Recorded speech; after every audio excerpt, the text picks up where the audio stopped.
that was in 2003, but that law was never enforced because at that time people opposed the discriminatory provisions of determining citizenship.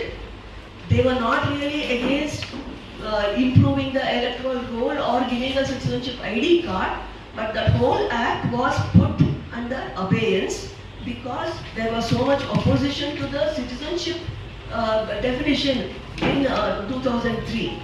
It never got implemented, though UPA was in government from 2004 to 2014. And even after 2014, this government has also not implemented that continuously updated electoral roll, because of which we have this messy electoral roll now. And also, nobody has been given a citizenship ID card even after they voted in 2024 or 2025. If they are given everybody who is on the electoral roll a citizenship ID card, you would not have to run around now for documents to prove your citizenship. Because of their failure of not giving you a citizenship ID card, now they are saying, you go and get me the documents. See, if they had given us the citizenship ID card, we would just have to hand that in and say, I am a citizen, as per whatever date they fix. But now they are putting the onus on us, which is what everybody is shouting against, that the burden to prove your citizenship is now being put on the citizen. And it is the fault of the government that they did not give you a citizenship ID card. So now we are saying you cannot, because of your failure, you cannot hold the citizen responsible for it to prove his citizenship.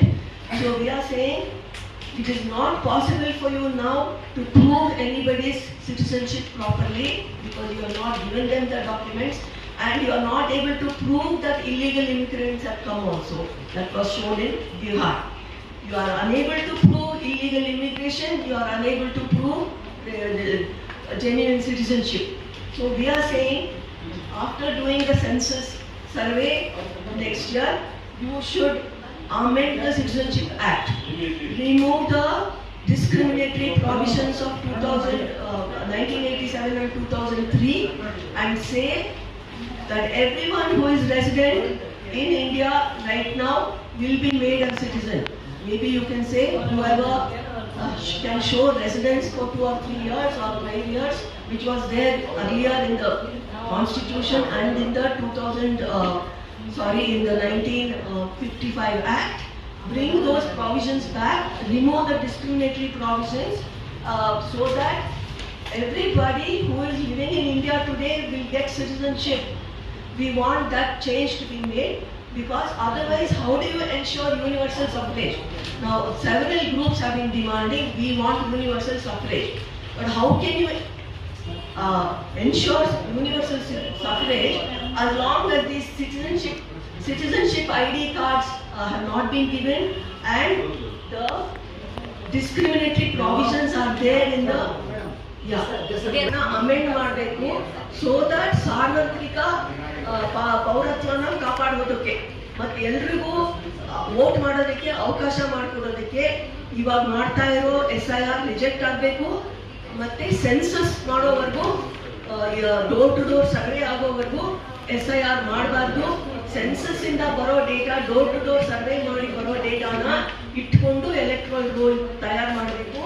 Electoral roll 2003 citizenship amendment act ಅಲ್ಲಿ ಇರೋ ಹಾಗೆ ಎಲ್ರಿಗೂ citizenship ID card ಕೊಡಬೇಕು, ಯಾರ್ಯಾರು citizens ಅಂತ. ಅವ್ರನ್ನ ನಮ್ಮ ಮೇಲೆ ಹೊರೆ ಹಾಕಕ್ ಬದಲು ಪ್ರೂವ್ ಮಾಡಿ ನೀವು ಸಿಟಿಜನ್ ಅಂತ ನೀವೇ ನಮಗೆ ಸಿಟಿಜನ್ಶಿಪ್ ID ಕಾರ್ಡ್ ಕೊಟ್ಟು ನಾವು ಸತತವಾಗಿ ನಮ್ಮ ಸಿಟಿಜನ್ಶಿಪ್ ನ ದಾಖಲೆ ತೋರಿಸೋ ಹಾಗೆ ಮಾಡಬೇಕು. ಮತ್ತೆ ಅದಕ್ಕೆ ಸಿಟಿಜನ್ಶಿಪ್ ಅಮೆಂಡ್ಮೆಂಟ್ ಆಕ್ಟ್ ಮಾಡಬೇಕು.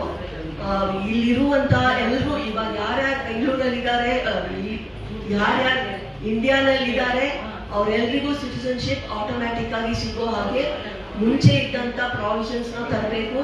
ಇಲ್ಲಿ ಹುಟ್ಟಿದವರು, ಇಲ್ಲಿ ಬೆಳೆದವರು, ಇಲ್ಲಿ 5 ವರ್ಷ ಇದ್ದವ್ರಿಗೆ ಎಲ್ರಿಗೂ ಸಿಟಿಜನ್ಶಿಪ್ ಕೊಡಬೇಕು by amending the citizenship amendment act ಅಂತ ಹೇಳ್ತಾ ಇದೀವಿ. ಮತ್ತೆ 2003 ಆಕ್ಟ್ ಸಿಟಿಜನ್ಶಿಪ್ ಅಮೆಂಡ್ಮೆಂಟ್ ಆಕ್ಟ್ ಅಲ್ಲಿ ಹೇಳಿರೋ ಹಾಗೆ ಸಿಟಿಜನ್ಶಿಪ್ ID ಕಾರ್ಡ್ ಎಲ್ರಿಗೂ ಕೊಡಬೇಕು ಅಂತ ಹೇಳ್ತಾ ಇದೀವಿ. ಮತ್ತೆ ಟೆಂಪರರಿ ಮೈಗ್ರೆಂಟ್ಸ್ 2 ಪಾಯಿಂಟ್ ಇದೆ ಹೇಳ್ಬಿಡ್ತೀನಿ. why is there so much disturbance? So ಇನ್ನೊಂದು ಇಂಪಾರ್ಟೆಂಟ್ ಪಾಯಿಂಟ್ನೆಲ್ಲ ಹೆಸರನ್ನ ತೆಗಿತಾ ಇದ್ದಾರೆ ಅವ್ರು 6 ತಿಂಗಳಲ್ಲಿ ಇಲ್ಲ ಅಂತಂದ್ರೆ. ಸೊ ನಾವ್ ಹೇಳ್ತಾ ಇದೀವಿ, ಹೇಗೆ ಒಂದು ಫಾರಂ ಫಿಲ್ಅಪ್ ಮಾಡಿ ಅವ್ರಿಗೆ ಅಥಾರಿಟಿ ಇದೆ, ನನ್ನ ಹೆಸರು ಇಲ್ಲೇ ರಿಟೇನ್ ಆಗಬೇಕು, ನನ್ನ ಮೂಲ ನಿವಾಸಿ ನಾನು ಎಲ್ಲಿದ್ದೀನೋ ಅಲ್ಲೇ ನನ್ನ ಹೆಸರು ರಿಟೇನ್ ಆಗಬೇಕು, ನಾನು ಎಲ್ಲೇ ಕೆಲಸ ಮಾಡ್ತಾ ಇದ್ರು ಅಂತ ಅವ್ರಿಗೆ ಪ್ರಾವಿಷನ್ ಇದೆ. ಅದು ರೆಪ್ರೆಸೆಂಟೇಷನ್ ಆಫ್ ಪೀಪಲ್ ಆಕ್ಟ್ ನಲ್ಲೇ ಇದೆ. ಅದನ್ನ ಟೆಂಪ್ರರಿ ಮೈಗ್ರೆಂಟ್ಸ್ಗೂ ಹೆಚ್ಚಿಸ್ಬೇಕು, ಅದು ವಿಸ್ತರಿಸಬೇಕು ಅಂತ ನಾವು ಹೇಳ್ತಾ ಇದ್ದೀವಿ. ಟೆಂಪ್ರರಿ ಮೈಗ್ರೆಂಟ್ಸ್ ಕೂಡ ಫಾರಂ ಫಿಲ್ಅಪ್ ಮಾಡಿ my name should be retained as ordinary resident at my original place of residence ಅಂತ ಹೇಳ್ಬೇಕು ಅಂತ ಹೇಳ್ತಾ ಇದ್ದೀವಿ. ಜೊತೆಗೆ ಇರೋದು ಕಂಟಿನ್ಯೂಸ್ಲಿ ಅಪ್ಡೇಟೆಡ್ ಎಲೆಕ್ಟ್ರಾನಿಕ್ ರೋಲ್ ಇದ್ರೆ ಅದು ಸೆಂಟ್ರಲೈಸ್ಡ್ ಡೇಟಾಬೇಸ್, ಡಿಜಿಟೈಸ್ ಡೇಟಾಬೇಸ್. ಒಂದ್ ನಿಮಿಷ 2 ಕಡೆ ಇರೋದಕ್ಕೆ ಸಾಧ್ಯ ಇಲ್ಲ ಹೆಸರು, ಗೊತ್ತಾ? ಆಟೋಮ್ಯಾಟಿಕಲಿ ಡಿಡ್ಯೂಪ್ಲಿಕೇಶನ್ ಮಾಡಕ್ಕೆ ಸಾಧ್ಯ ಆಗುತ್ತೆ when the role is centralized and digitized. That is what the Citizenship Amendment Act also said. Unless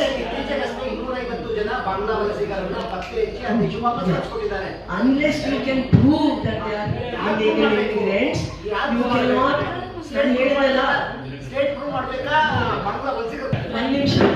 ವಲಸಿಗರು ಇಲ್ಲಿಗೆಲ್ಲ ಬಂದಿದ್ದಾರೆ ಪ್ರೂವ್ ಮಾಡಕ್ಕಾದ್ರೆ ಅವ್ರ ಹೆಸರು ತೆಗೆದು ನಮ್ಗೇನು ಆಕ್ಷೇಪ ಇಲ್ಲ.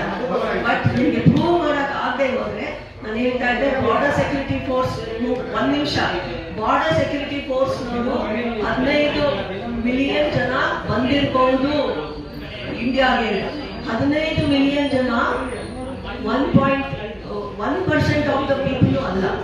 ಸೊ 1% ಆಫ್ ದ ಪೀಪಲ್ ನ ಹುಡುಗೋಕ್ಕೋಸ್ಕರ 95% ಪೀಪಲ್ಗೆ ಹರಾಸ್ಮೆಂಟ್ ಮಾಡಬಾರ್ದು ಅಂತ ನಾನು ಆಗಲೇ ಹೇಳಿದೆ. That should be our principle ಅಂತ.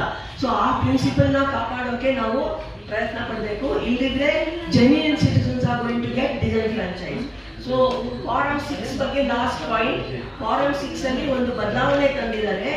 Only new voters can fill up form 6 ಅಂತ. ಅದು ಬದಲಾವಣೆ ಆಗಬೇಕು. ಯಾರದೇ ಹೆಸರು ಬಿಟ್ಟೋಗಿದ್ರೆ ಮುಂಚೆ ಇದ್ದ ಹಾಗೆ anyone should be able to use form 6 ಅಂತ ಬದಲಾವಣೆ ತರಬೇಕು.